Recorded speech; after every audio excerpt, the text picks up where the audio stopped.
नमस्कार. परत एकदा आपण दैनिक देशदूतच्या डिजिटल माध्यमातून समोर आलेलो आहे. भंडारा जिल्ह्यातील चारही नगरपालिकांच्या निवडणुका झालेल्या आहेत. संबंध महाराष्ट्रात नगरपालिकांच्या निवडणुका 2 ऑक्टोबरला पार पडलेल्या आहेत. भंडारा जिल्ह्यातील भंडारा असेल, तुमसर असेल, साकोली असेल, पवनी असेल अशा चारही नगरपालिकांमध्ये यावेळी कोणाची लढत आहे बघूया. तर यामध्ये आपण आता परत सुरुवात करूया. भंडारा जिल्ह्यातील एकूण मतदान या ठिकाणी 67.3% मतदान झालं. तर या चारही नगरपालिकांमध्ये ज्या पद्धतीची परिस्थिती होती तर ती आपण भंडारा नगरपालिकेचा विचार केला तर यावेळी या ठिकाणी एक वेगळी लढत आपल्याला बघायला मिळतं.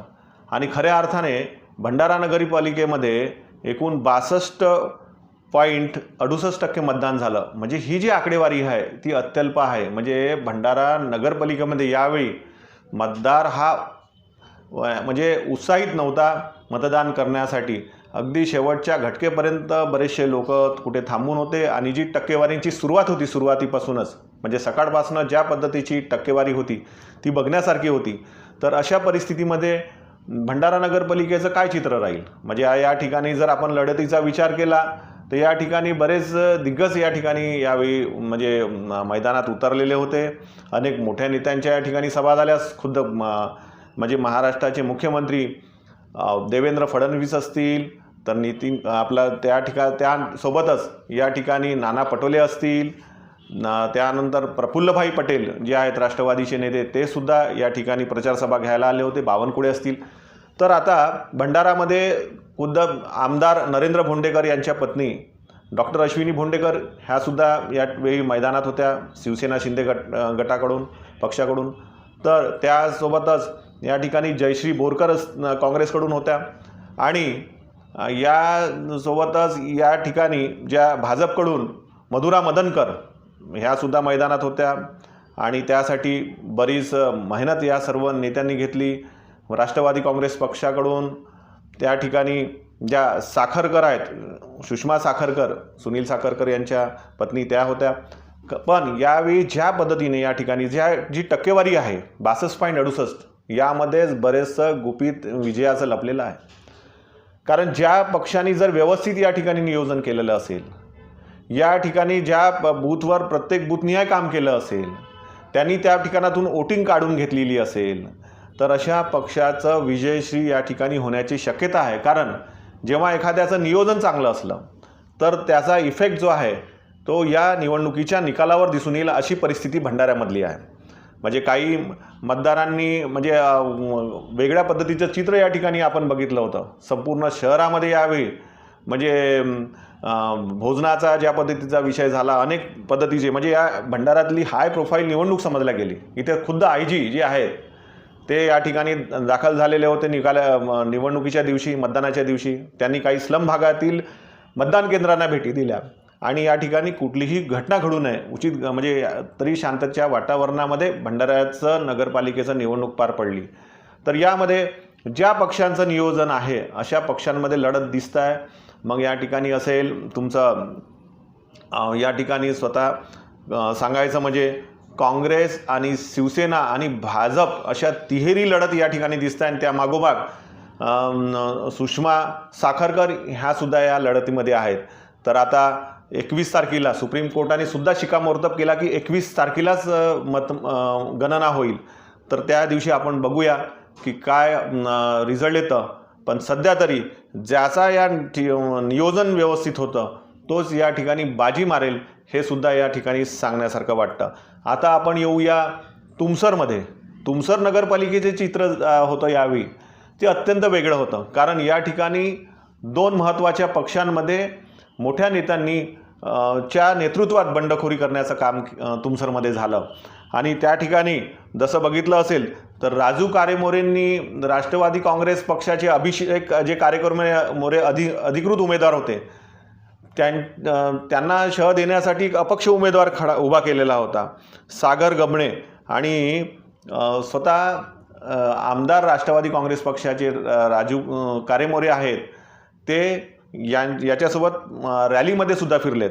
तर दुसरे जे आहेत मधुकर कुकडे यांनी त्या ठिकाणी भाजपमध्ये बंडखोरी केली आणि त्यांच्या जो पुतण्या आहे आशिष कुकडे याच्यासोबत त्यांना समर्थन दिलं. आशिष कुकडे सुद्धा एक म्हणजे नगरसेवक होते आणि त्यांचा त्या ठिकाणी तर म्हणण्याचं तात्पर्य असं की या ठिकाणी जरी राष्ट्रीय पक्षाचे उमेदवार आहेत म्हणजे माजी आमदार अनिल बावनकर यांनी सुद्धा या ठिकाणी उमेदवारी लढलेली आहे आणि म्हणूनच अनिल बावनकर असतील काँग्रेसमधून तर भाजपमधून तुमचे भावना नाही आपलं या ठिकाणी भाजपमधून जे प्रदीप पडोळे जे आहेत माजी नगराध्यक्ष त्यांनी या ठिकाणी निवडणूक लढली.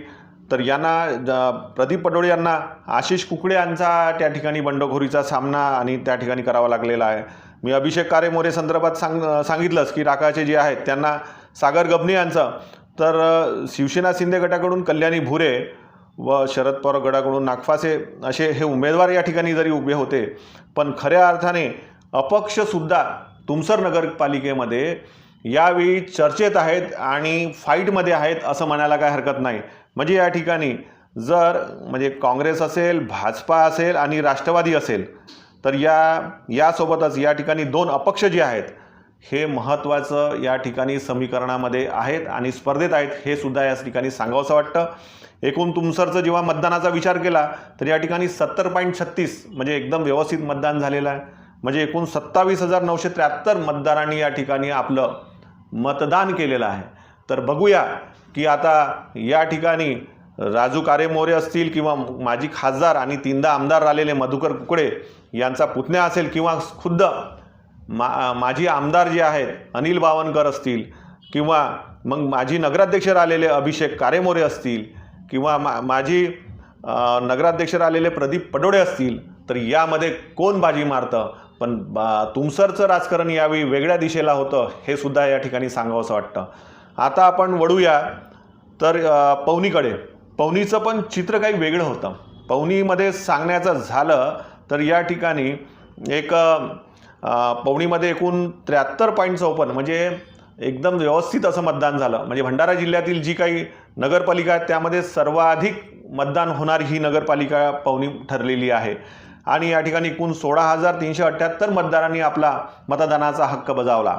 आता यामध्ये खऱ्या अर्थाने जे आहे तर चर्चेमध्ये आहेत यावेळेस या ठिकाणातली जी एक राष्ट्रवादी काँग्रेस पक्षाची जी जागा आहे ती या ठिकाणी विजया नंदुरकर असतील, भाजपतर्फे भावना भाजीपाले असतील तर आणि त्यासोबतच या ठिकाणी आहेत प्रगती बावनकर जे आहेत शिवसेनेच्या ह्या सुद्धा या ठिकाणी त्यांनी सुद्धा तोडीची लढत दिलेली आहे.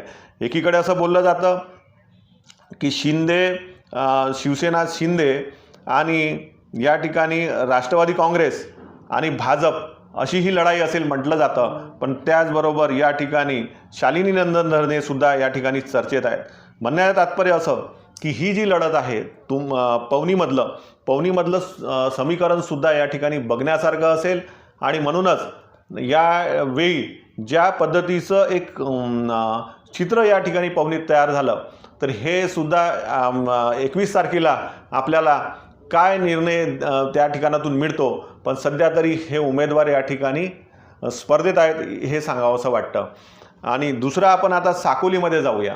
साकोलीमध्ये यावेळी ज्या एकूण 71.24% मतदान झालं म्हणजे त्या ठिकाणी 16,159 मतदारांनी त्या ठिकाणी आपलं मत नोंदविलं. पण यावेळी या ठिकाणी त्या ठिकाणी माजी आमदार यांचं जे घरातील जे आहे डॉक्टर हेमकृष्ण कापदाते यांच्या फॅमिलीमध्ये तील देवश्री कापगाते भाजपकडून उभ्या होत्या तर काँग्रेसतर्फे सुनीता कापगाते काँग्रेसकडून उभ्या होत्या आणि ह्या दोन्ही म्हणजे काँग्रेस आणि भाजपमध्ये त्या ठिकाणी फार चुरशीची लढत झाली. खुद्द नाना पटोले यांचा मतदारसंघ आहे आणि त्या ठिकाणी नानाभाऊंचं सुद्धा त्या ठिकाणी गांभीर्याने लक्ष होतं. तर यामध्ये या समीकरणामध्ये राष्ट्रवादी काँग्रेसचे जे अजित पवार जो पक्ष आहे त्याचे जे भारती लंजे जे आहेत हे या ठिकाणी किती मतदान करतात त्यावर सुद्धा या ठिकाणातली लढाई लक्षात येईल. कारण या ठिकाणी असं म्हटलं जातं की भारती लंजे जे काही अधिकचे मतदान घेतील तर ते काँग्रेसला कुठेतरी बॅकफूटवर आणतील.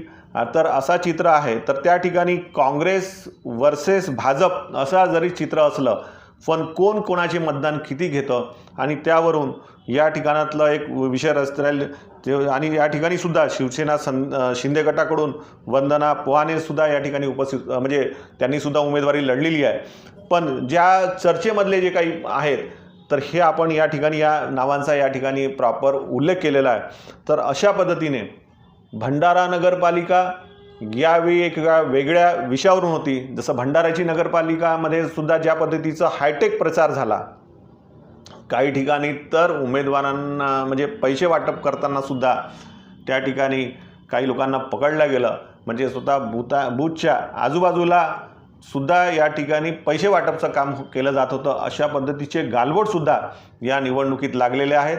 आणि म्हणूनच या ठिकाणी ज्या पद्धतीची एक भीती शिवसेना शिंदे गटाला आहे, कालच भंडारामध्ये जिल्हाधिकाऱ्यांची भेट घेऊन शिवसेना शिंदे गटाच्या सर्व उमेदवार व नगराध्यक्षाच्या उमेदवार यांनी जिल्हाधिकाऱ्यांची भेट घेऊन त्या ठिकाणी त्यांनी ज्या ठिकाणी EVM मशीन आहेत त्यांच्यावर त्या ठिकाणी कडक बंदोबस्त ठेवण्यात यावा अशा पद्धतीची मागणी केली. त्या ठिकाणी जामर लावण्यात यावा अशा पद्धतीची मागणी केली. त्या ठिकाणी 11ही उमेदवारांच्या सह्या असणारं सील त्या ठिकाणी लावण्यात यावं अशा पद्धतीची मागणी केली. तर अशा अजूनही निवडणूक निकाल जरी आलेला नसेल, कारण 20 तारखेला उर्वरित जे प्रभाग राहिलेले आहेत त्या गटातील उमेदवारांचा त्या ठिकाणी मतदान झाल्यानंतर 21ला मतमोजणी होईल आणि त्यानंतर एक नवा चित्र भंडारा जिल्ह्याच्या इतिहासामध्ये एक वेगळं राजकारणाची दिशा, कारण 9 वर्षानंतर ही निवडणूक या शहरात होत होती आणि त्याचं एक वेगळं चित्र यावेळी बघायला मिळेल. आणि यातूनच आपल्याला भंडारा जिल्ह्यातील नवीन राजकारण त्या माध्यमातून बघायला मिळेल. तोपर्यंत आपण बघूया 21 तारखेला काय होतो. तर 21 तारखेला परत भेटूया आपण दैनिक देशोन्नतीच्या डिजिटल प्लॅटफॉर्मवरून काय निकाल लागलेला आणि काय त्याचं समीकरण होतं याचं विश्लेषण करण्यासाठी. तोपर्यंत धन्यवाद.